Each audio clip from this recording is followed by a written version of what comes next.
Hi, my name is Courtney Mann. I will be using the solution-focused therapy model in this role play. The techniques I'll be using are the miracle question and scaling questions. And for case conceptualization, this client is looking at redefining her sense of self outside of her role as a caregiver, which she was her primary identity for 24 years. She's also looking at building her coping skills and healthy habits, some of which she previously had in the past and is looking to return to. Um, and now we're going to start the roleplay. Good evening. How are you? Good, how are you? Not too bad. How's your day been? It's been long, busy, but good. How about you? Also kind of long, but also good. Yeah. So I have a question for you to start off. What would you want out of today that would make you feel like it was worth coming today?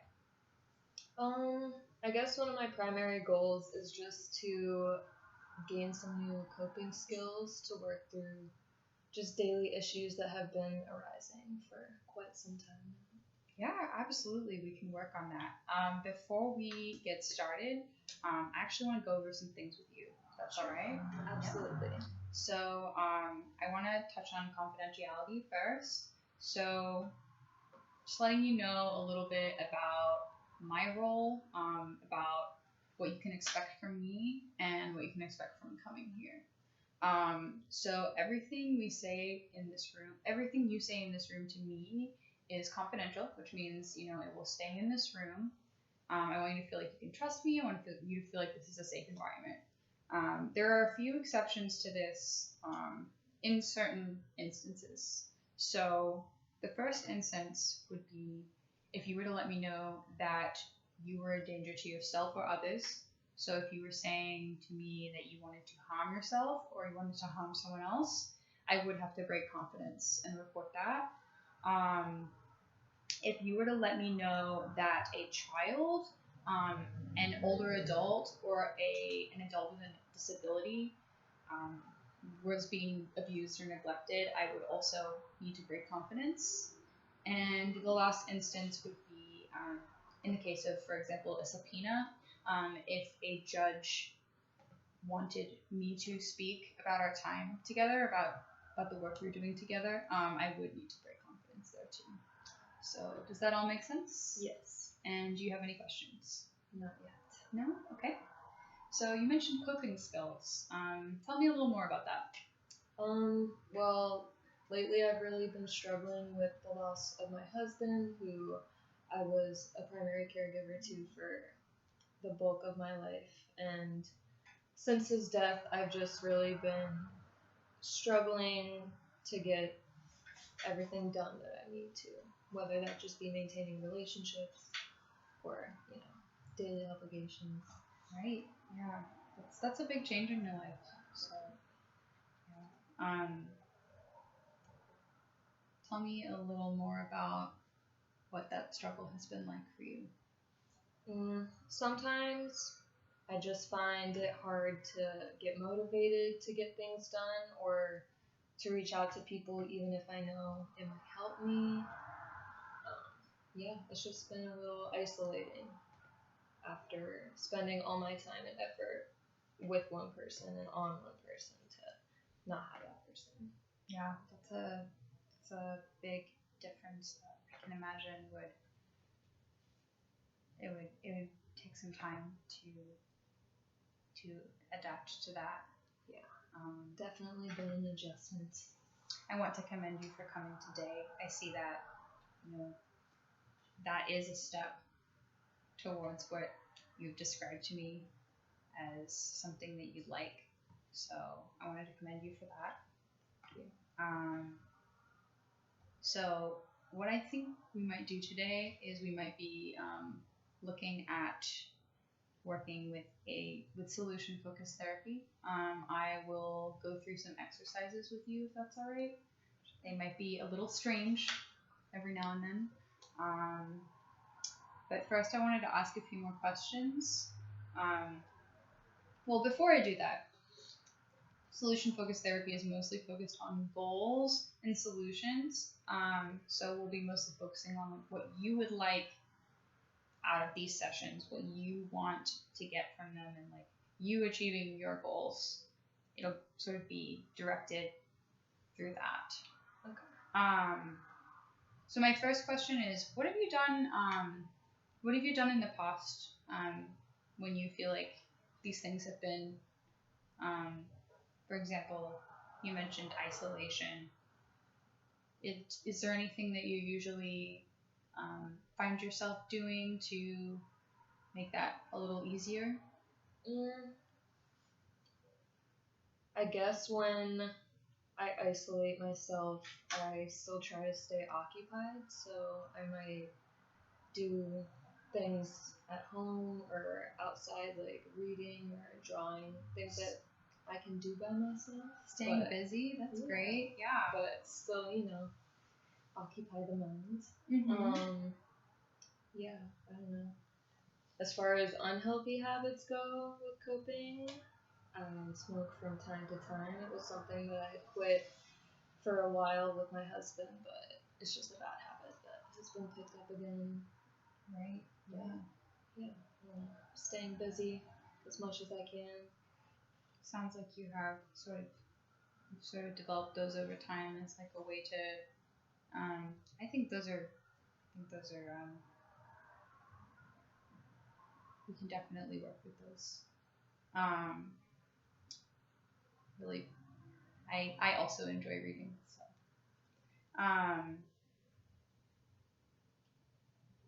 I will probably start with asking you a little bit of a strange question. Well, it's an exercise. We'll work through it. So it's going to require a little bit of imagination on your part. So suppose you go home and you are going about your day for the rest of your day. You're reading, you're doing art, whatever you feel for the rest of the day, getting some work done. And you go to bed at night, and in the middle of the night, everyone in your house is sleeping, and something changes. A miracle happens. But because you're sleeping, you don't know that miracle has happened. That miracle is that during this night, what you've come to me today, the problem that you have come to me to address today, to talk about, it's miraculously solved. But you don't know this has happened because you're sleeping. So you wake up in the morning and you feel like something's different, but you don't know quite what yet. What would be the first thing that would tell you that something's different, that something's changed?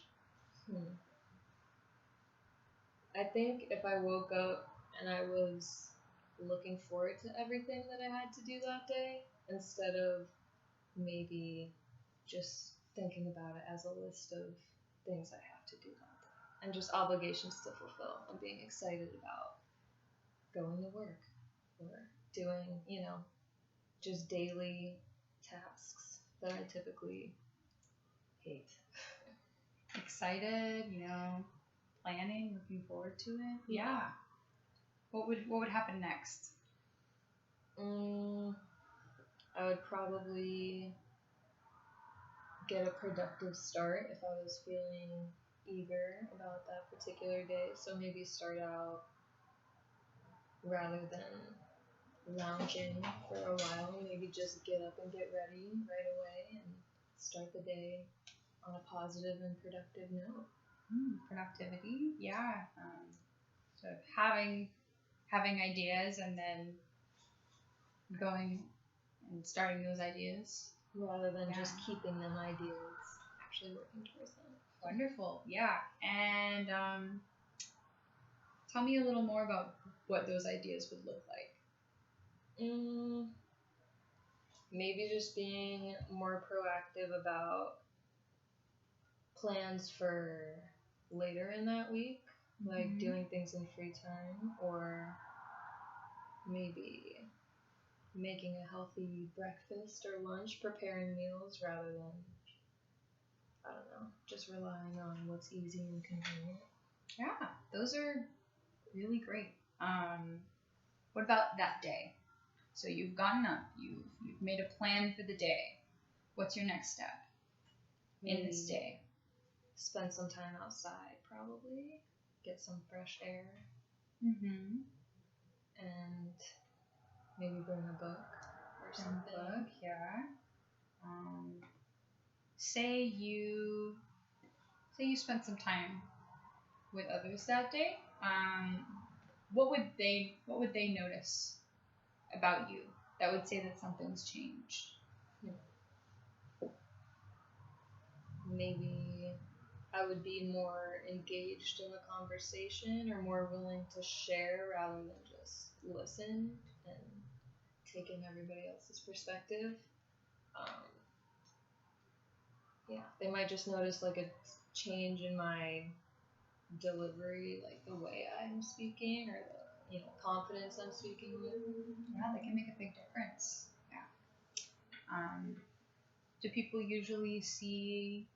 Are you usually someone who shares much?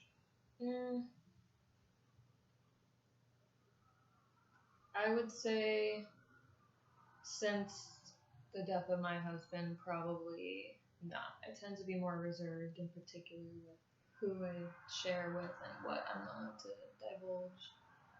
Yeah, you're still sort of figuring things out there.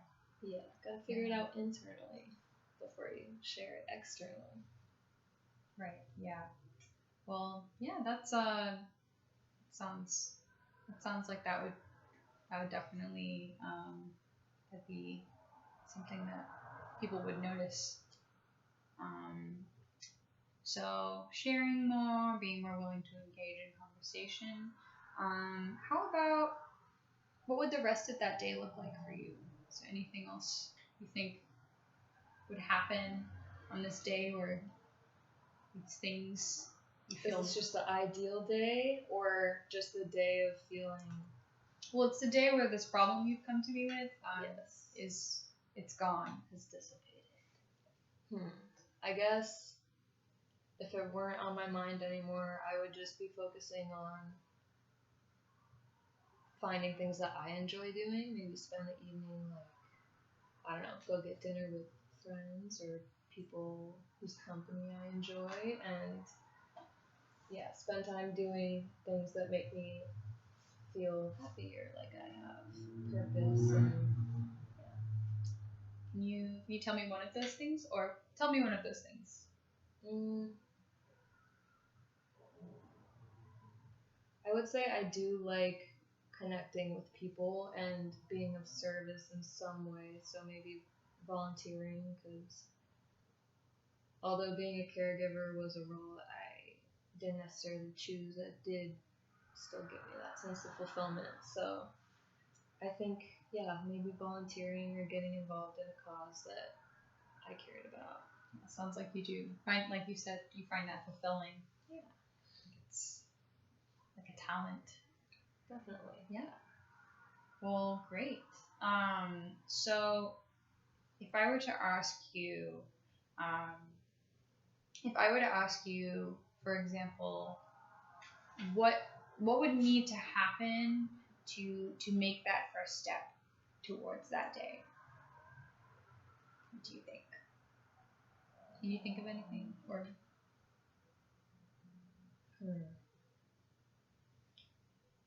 I think I would need to reconnect with my interests and figure out what it is that I like to do, because for so long I have been of service to someone else and then had to put my needs second, so I haven't had the time to focus on that. So I'm not exactly sure. Yeah, but of course. Well, we'll see. Perhaps we'll try. I'll look at a scale to sort of figure out how you can meet those goals. And it's not a matter of how you can meet those goals, it's when. If I were to. So, in this case, if I were to say 0 is the absolute worst that this problem could ever be, and 10 was this day that you've described to me, where would you say that today was?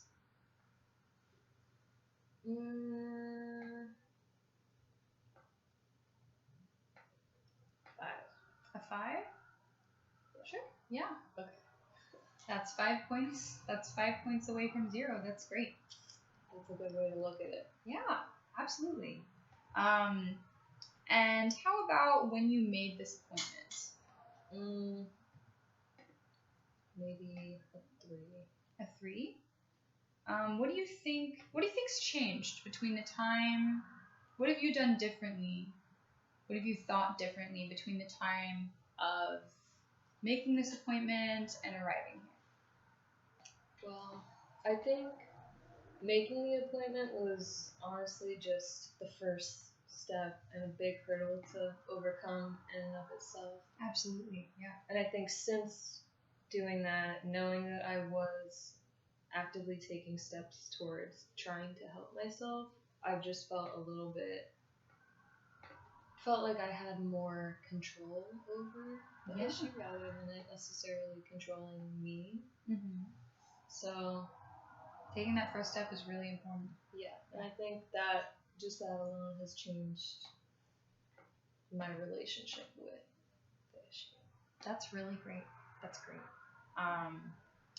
How about, so let's look at one of the things you described. So you described engaging with others, going to things and engaging with people that you are in your circle, sort of speaking more in those situations. Where would you put yourself now, and where do you think that you would put yourself to begin to do that? I would say now I'm at a 4. At a 4? Yeah. And then what number would I need to be at in order to take those steps? Yeah. Maybe like 7. A 7? Yeah. So you're at a 4, and that would be a 7. So that's only 3 points. What would you think? What would those 3 points look like? Moving through those 3 points, what would change? I think my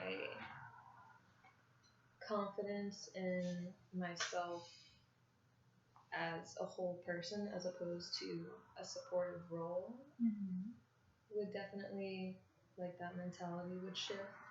What's your idea of a confident person? How would you describe a confident person to me?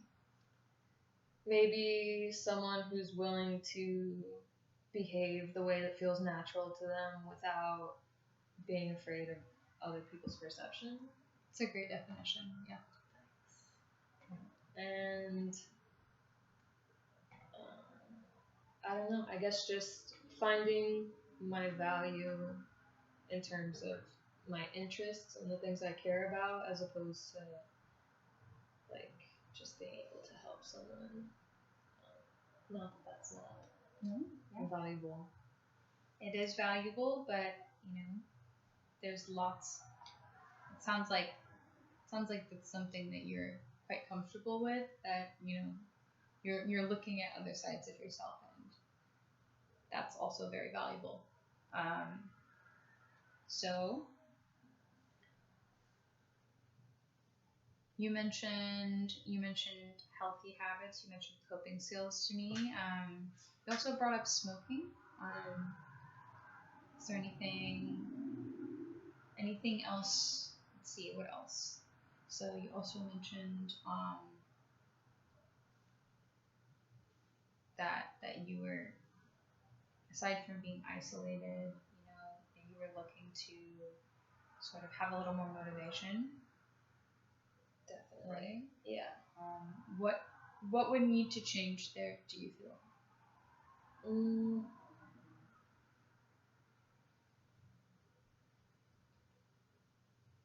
I think my outlook would have to change on rather than like looking at daily tasks that I feel like I have to do, maybe looking at them in a way like I'm fortunate to get to do these things, which is definitely easier said than done, but just trying to reframe the way I look at responsibility and just everyday life, and maybe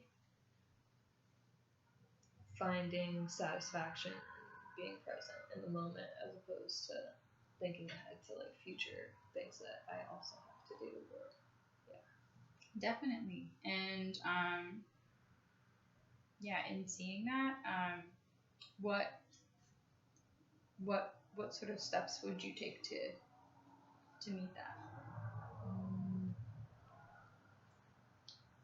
I think maybe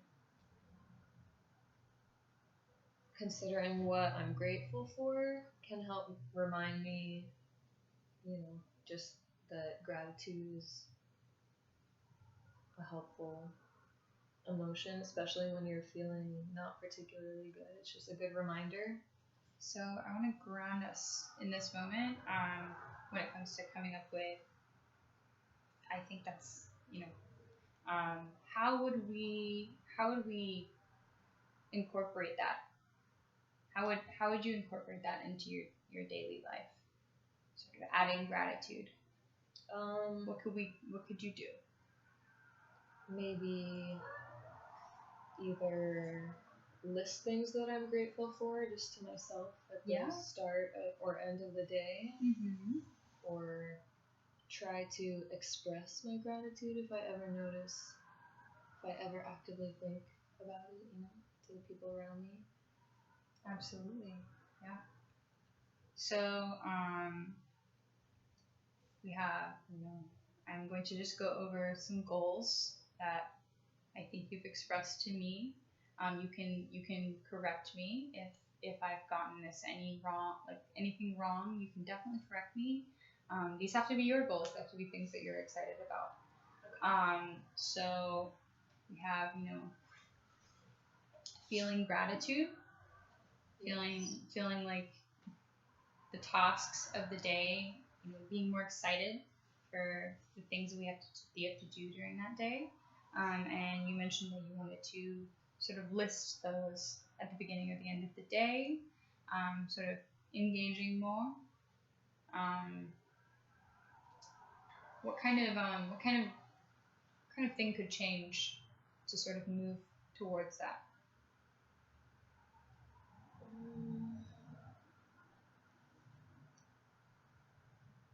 Maybe I could reach out more to family members and just people I feel comfortable with, and just it can be small, check it in can be with 1-2 people, just one person. Maybe set a time for that. What do you think? I think that sounds reasonable, and I think maybe just talking about small talk and daily life with someone that I trust and know understands me and my situation. So what's one person you could do that with? My sister is typically someone I used to go to a lot in the past with just problems. Yeah, perfect. So talking to your sister once a week. You know, making a list of things that you're grateful for. We can start with those. My last question would just be, what do you think? Or actually, I would like you. It's not a question, but I'd like you to wake up. We'll start with 2 times a week, and act as if this miracle that we've talked about has happened. And I want maybe we'll try, just just trying to imagine that your thoughts, like, and your behaviors kind of match with that, you know? Mm-hmm. So that way, try just 2 times a week. Let me know how you feel about that, whether you notice anything different or whether you don't notice anything different, and we can go from there and see how you feel. I like that idea. Excellent. Do you have any questions? Anything else you want to talk to me about today? Not that I can think of. Wonderful. Well, thanks for coming today. Thank you for your help. I appreciate it.